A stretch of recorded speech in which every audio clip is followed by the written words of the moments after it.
జై శ్రీమన్నారాయణ. దసరా నవరాత్రుల్లో అమ్మవారి యొక్క ధ్యానాలు, అమ్మవారి యొక్క అలంకారాలు, నవ దుర్గా అలంకార స్వరూపాలు, అమ్మవార్ల నవదుర్గ ధ్యానాలు కూడా మనం ఈరోజు పఠిద్దాం.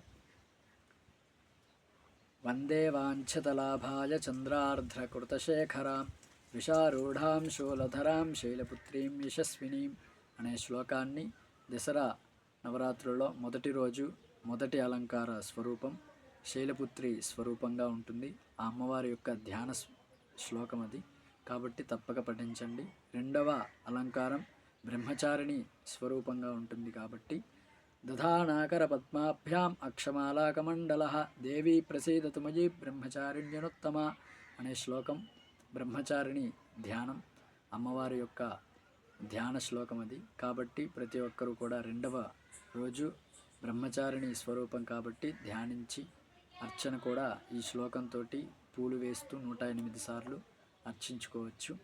మూడవ శ్లోకం వచ్చేసి చంద్రఘంట అమ్మవారి యొక్క అలంకారం. మూడవ రోజు పిండచప్రవరారూఢ చండకోపాస్త్రకైర్యుత ప్రసాదం తనుతే మఖ్యం చంద్రఘంటేతి విశ్రుత అనే శ్లోకం చంద్రఘంట అమ్మవారు. ఆ శ్లోకం కనుక మూడవ రోజు అమ్మవారిని ధ్యానించుకున్నట్లయితే ఖచ్చితంగా అమ్మవారి యొక్క కటాక్షం సిద్ధిస్తుంది. నాలుగవ రోజు కూష్మాండదేవి స్వరూపం. సురా సంపూర్ణ కలశం రుధిరాప్లుతమేవ చ దధానాహస్తపద్మాభ్యాం కూష్మాండా శుభదాస్తుమే అనే శ్లోకాన్ని పఠించండి నాలుగవ రోజు. ఐదవ రోజు స్కందమాత స్వరూపం.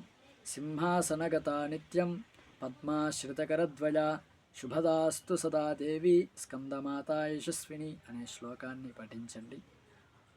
ఐదవ రోజు స్కందమాత. ఆరవ రోజు కాత్యాయని స్వరూపం.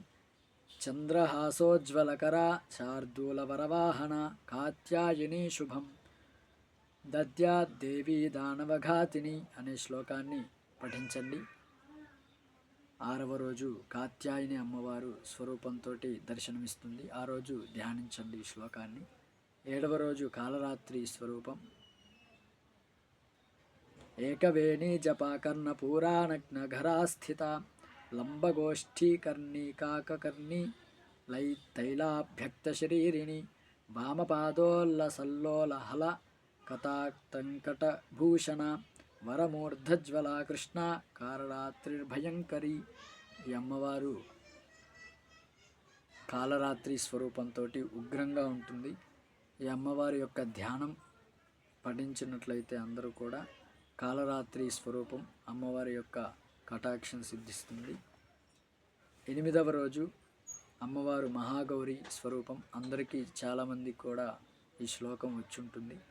సర్వమంగళమాంగళ్యే శివే సర్వార్థసాధికే శరణ్యే త్రయంబకే దేవి నారాయణి నమోస్తుతే అనే శ్లోకం. ఈ శ్లోకాన్ని పఠించండి.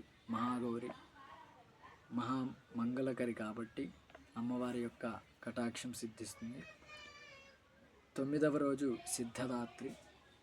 సిద్ధగంధైర్వయక్షాద్యైః అసురైర్మరైరపి సేవ్యమానా సదా భూయాత్ సిద్ధిదాయిని.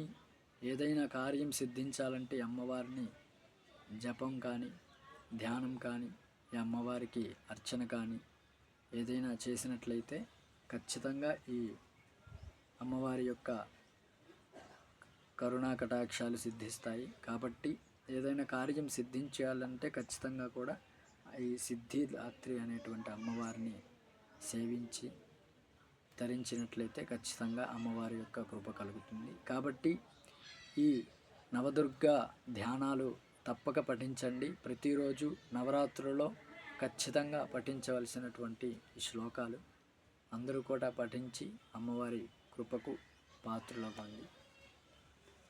జై శ్రీమన్నారాయణ.